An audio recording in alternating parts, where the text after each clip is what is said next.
का एक पैसा खर्च नहीं होगा और बड़े स्तर पर जो है ना रोजगार का सृजन होगा। तो आप कहेंगे कि साहब ये कैसी कैसी बातें कर रहे हैं, बिना पैसे के ये कैसे संभव है।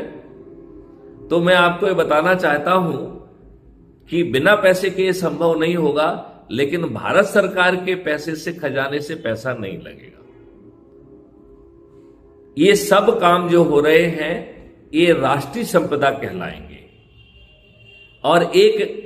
कमीशन होगा जिसका ये काम होगा कि वो इस राष्ट्रीय संपदा का आकलन करे और राष्ट्रीय संपदा के आकलन के अनुरूप एक डिजिटल करेंसी ऑटो जनरेट होगी जिसमें उस राष्ट्रीय संपदा का आइडेंटिटी रहेगी